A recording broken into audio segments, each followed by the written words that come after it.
Saya ke Gresik, semoga Allah kasih hidayah gitu. Diundang ceramah. Bertepatan saya masuk ke masjid, ramai orang yang datang untuk dengerin ceramah. Tapi dari sisi lain, di dekat tempat itu rupanya ada satu kuburan. Saya tidak tahu kuburannya siapa. Tapi di situ banyak bus-bus gitu. Wow, macet. Jadi macet di kuburan sana, macet juga di masjid yang kita isi taklim nih gitu. Terus saya tanya pengurus masjid, Pak, ini kemana sih mereka-mereka ini? Oh, ziarah kubur Ustaz. Ada sunan siapa di sini? Oh begitu. Apa sih sebenarnya fenomenanya ini? Saya mau tahu nih.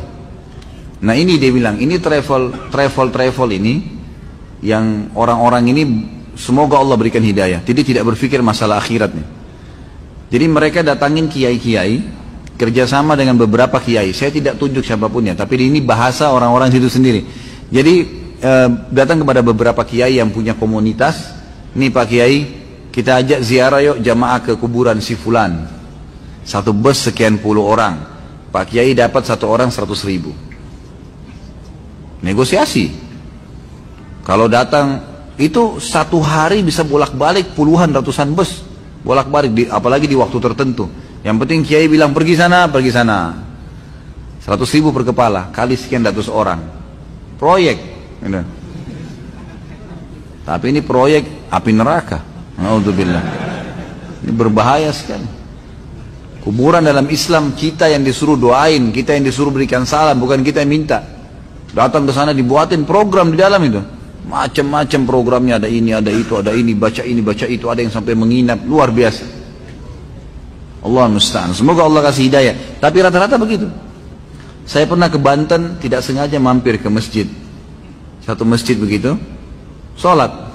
Habis sholat ada satu ruangan, tua bangunannya gitu tua, ya, sudah tua sekali. Ada satu bapak duduk di depan, kayak pintu ditutup, tapi dia duduk di atas gitu.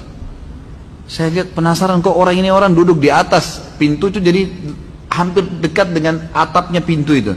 Dia duduk di situ. Saya perhatikan habis sholat, saya lagi duduk, lagi nunggu teman saya selesai sholat. Saya lihat rupanya sekitar 15 menit lah setelah itu ya. Jadi pintu itu dibuka, ada orang keluar dari dalam 3-4 orang, ada lagi yang masuk 4-5 orang, antri gitu. Saya tanya, teman saya ini kebetulan sudah sering bolak-balik, tapi memang dia belum paham din ya. Kebetulan saya tuh ada hajat. Saya tanya, ini apa sebenarnya? Ada apa di dalamnya? Dia bilang ini kuburan Ustaz. Ini kuburan. Loh, terus orang-orang masuk antri minta-minta di situ. Loh, ini yang duduk di depan kuburan apa? Ini yang tukang nampung duitnya masuk bayar, gitu kan? Bayar, sampaikan hajat bayar. Subhanallah, minta sama Allah nggak bayar, pergi kuburan bayar, gimana?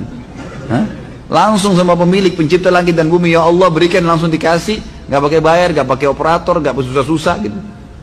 Ini nggak pergi ke situ. Saya pernah lihat juga fenomena yang lain. Semoga Allah kasih hidayah. Ini banyak fenomena di Indonesia nih. Saya di kota Makassar pernah nyebrang ke satu pulau, namanya Pulau Kayangan. Dipakai rekreasi biasanya. Saya pergi sana, nyebrang sekitar setengah jam mungkin naik speed, kemudian naik kapal, kemudian ke sana. Saya putar-putar lah sama teman saya, ada satu orang Mekah, Alia Rimi, dosen di UIN waktu itu. Saya jalan sama-sama, mutar-mutar jalan-jalan sambil ngelihat. Waktu itu kebetulan sunyi hari kerja, alhamdulillah nggak ada kemaksiatan, nggak ada acara apa-apa gitu. Tapi tidak sengaja saya kelilingin semua pulau itu, jalan kaki sama dia sambil ngobrol-ngobrol. Pas lewat di satu ada kuburan, subhanallah. Dibuatin kayak rumah dari kayu gitu, ada kelambunya di dalam, ada tulisan. Saya baca sendiri tulisannya tuh. Ini kuburan Syekh siapa gitu, ditulis namanya. Siapa yang mau minta sesuatu hajat silahkan. Begitu tulisannya. Silahkan. Boleh minta itu. Ada kuburan, ini kuburan orang alim. Dan itu ada penjaganya. Itu nanti bisa bayar, bisa segala. Seperti itulah. Intinya ini semua berhubungan dengan masalah urusan-urusannya duit. Jadi syaitan menyesatkan, mereka juga mengambil manfaat-manfaat dunia yang sebenarnya tidak ada manfaatnya. Baik, beliau mengatakan, dan ayat-ayat mengenai dosa besar ini sangat banyak kata beliau.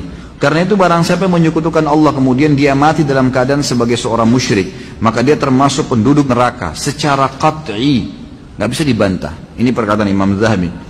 Sebagaimana halnya orang yang beriman kepada Allah lalu mati dalam keadaan sebagai seorang mukmin, maka dia termasuk penghuni surga, sekalipun dia mungkin akan terlebih dahulu diadab di neraka kalau masih ada dosa-dosa yang dia lakukan dan tidak sempat taubat selain musyrik.